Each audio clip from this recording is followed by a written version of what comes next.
லஞ்ச ஊழல் விசாரணை ஆணைக்குழுவின் போலீஸ் பரிசோதகர் நீதிமன்றில் விளக்கமளிக்கையில் 2014ஆம் ஆண்டு ஸ்ரீலங்கன் விமான சேவை மற்றும் ஸ்ரீலங்கன் கேட்டரிங் நிறுவனத்தில் இடம்பெற்றதாக கூறப்படும் ஊழல் மற்றும் மோசடிகள் தொடர்பில் விசாரணைகளை முன்னெடுத்த ஜனாதிபதி விசாரணை ஆணைக்குழுவின் அறிக்கை அப்போதைய ஜனாதிபதி செயலாளரினால் லஞ்ச ஊழல் விசாரணை ஆணைக்குழுவுக்கு அனுப்பப்பட்டுள்ளது. அதன் அடிப்படையில் 2017ஆம் ஆண்டு அதற்குரிய விசாரணைகள் ஆரம்பிக்கப்பட்டதாக குறிப்பிட்டார். 3 குற்றச்சாட்டுகள் தொடர்பில் விசாரணைகள் முன்னெடுக்கப்பட்டன. 2014ஆம் ஆண்டு ஜனவரி 22ஆம் தேதி மலேசியாவின் கோலாலம்பூரிலிருந்து கட்டுநாயக்கவுக்கு பயணிக்கவிருந்த UL-319 விமானத்தின் பயணப்பாதையை மாற்றியதன் ஊடாக 4412 மில்லியன் அமெரிக்க டாலர் நட்டம் ஏற்பட்டுள்ளது. 2014ஆம் ஆண்டு ஜனவரி மாதம் 26ஆம் தேதி மலேசியாவிலிருந்து இலங்கைக்கு வருகை தந்து பிரான்ஸ் நோக்கி பயணிக்கவிருந்த 75 பயணிகளுடன் கூடிய UL-563 ரக விமானம் அனுப்பப்பட்டமை ஊடாக 19,160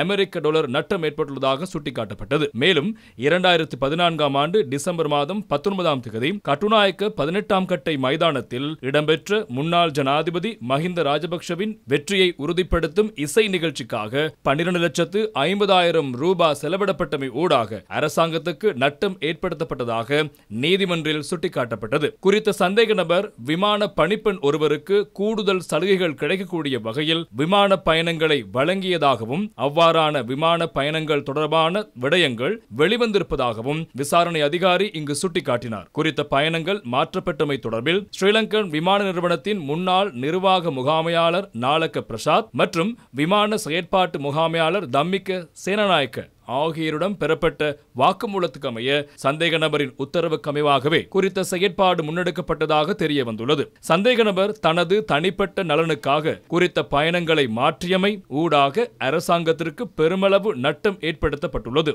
சந்தேக நபருக்கு பிணை வழங்கினால் சாட்சியாளருக்கு அழுத்தம் பிரயோகிக்கப்படலாம் என சுட்டிக்காட்டப்பட்டது. சந்தேக நபர் சார்பான சட்டத்தரணி கருத்துரைக்கையில் தனது கட்சிக்காரர் சாட்சியாளருக்கு அழுத்தங்களை பிரயோகிக்க மாட்டார் என குறிப்பிட்டார். இருதரப்பு வாதங்களையும் ஆராய்ந்த நீதவான் சந்தேக நபரை எதிர்வரும் 15ஆம் தேதி வரை விளக்கமறியலில் வைக்குமாறு உத்தரவிட்டார்.